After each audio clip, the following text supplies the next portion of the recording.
اچھا، ام المومنین سیدہ عائشہ رضی اللہ تعالی عنہا سے ایک روایت ہے، فوائد الفوائد شریف میں ہے، کہتے ہیں ایک دن حضور علیہ السلام کا دریائے رحمت جوش میں آ گیا، مجھے کہا عائشہ جو مانگنا ہے مانگ لو، جو مانگنا ہے مانگ لو۔ میں نے عرض کی حضور اگر اجازت ہو تو اپنے باپ سے مشورہ نہ کر لوں، دریائے رحمت جوش میں ہے اور کہا جو مانگنا ہے مانگ لو، موقع بڑا اہم ہاتھ میں آیا ہے، تو اگر آپ اجازت دیں تو اپنے والد حضرت ابو بکر صدیق سے مشورہ نہ کر لوں؟ کہا جاؤ ان سے پوچھ لو۔ حاضر ہوئی دریائے رحمت جوش میں، محبوب نے فرمایا کہ عائشہ جو مانگنا ہے مانگ لو، مجھے بتایا جائے کہ میں حضور سے کیا مانگوں۔ فرمایا عائشہ حضور سے عرض کرنا کہ معراج کی قربت خاص میں اللہ نے آپ سے کوئی راز کی باتیں کی تھی، تو ان باتوں میں سے کوئی ایک بات بتا دیں۔ مانگا بھی تو علم مانگا اور کہا عائشہ سنو، میرے سے وعدہ کرو جو حضور بتائیں مجھے بھی آ کے بتانا۔ کہا ٹھیک۔ حاضر ہوئی، حضور نے فرمایا عائشہ مشورہ ہو گیا؟ جی حضور ہو گیا۔ کہا بتاؤ پھر کیا مانگتی ہو؟ کہا حضور معراج کی قربت خاص میں جب آپ گئے تھے تو اللہ نے آپ سے کوئی کلام فرمایا تھا؟ کہا جی۔ تو حضرت عائشہ رضی اللہ تعالیٰ نے عرض کی حضور پھر ان باتوں میں سے ایک بات مجھے بتا دیں۔ حضور مسکرا پڑے، اس بات پہ بھی مسکرائے ہوں گے کہ میرے یار غار کا انتخاب کیسا ہے، اور اس بات پہ بھی مسکرائے ہوں گے کہ اگر راز کی بات بتا دوں پھر راز راز تو نہ رہا، لیکن خود ہی پہلے وعدہ کیا تھا جو مانگو گے دوں گا۔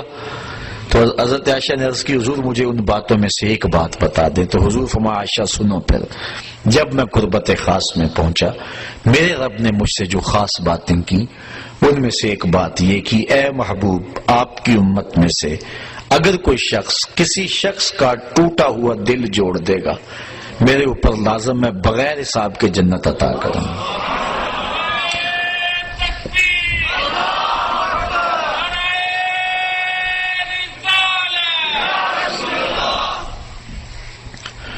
اللہ تعالیٰ پر ویسے کوئی شے لازم نہیں ہے، کوئی شے اللہ پہ فرض نہیں ہے، یہ ہمارے قائد کی کتاب میں لکھا ہے، شرح قائد میں، شرح مقاصد میں، خیالی سب کتابوں میں لکھا ہے کہ اللہ پر کوئی شے لازم نہیں ہے، کوئی فرض نہیں اللہ پر، لیکن از خود اپنے اوپر کوئی شے لازم کر لے تو یہ اس کا کرم ہے۔ تو کہا یہ بات میں اپنے اوپر فرض کر لی ہے، لازم کر لی ہے کہ جو شخص کسی شخص کا ٹوٹا ہوا دل جوڑ دے بغیر حساب کے اسے جنت عطا کروں۔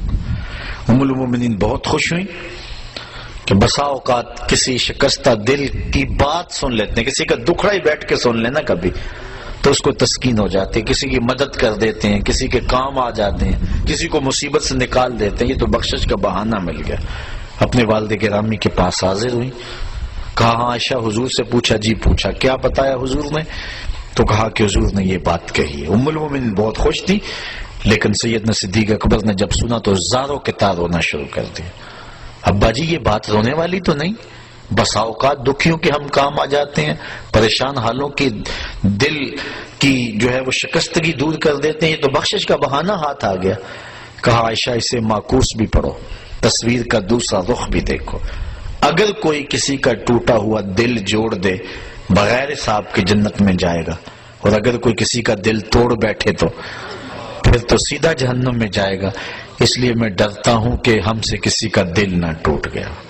آج کے معراج النبی کے موضوع پہ ہونے والے اس اجتماع سے یہ درس لے کر گھروں میں پلٹنا، ہو سکے تو کسی کا دل جوڑ دینا، لیکن کسی کے دل کی شکستگی کا سامان نہ بننا۔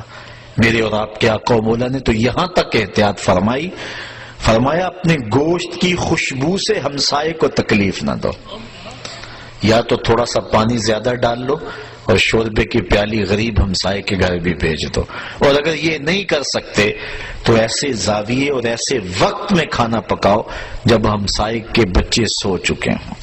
چونکہ بچے اٹھ کے ضد کر بیٹھے اور ماں باپ سے انہوں نے مطالبہ کر لیا، غریب ماں باپ استطاعت نہیں رکھتے، تو بتاؤ ان بچوں کے دکھ کا علاج کس کے پاس ہوگا؟ وہ کیا کسی نے کہا نا دوپہر کو سلا دیتی ہے بچوں کو وہ اس ڈر سے گلی میں پھر کھلونے بیچنے والا نہ آ جائے۔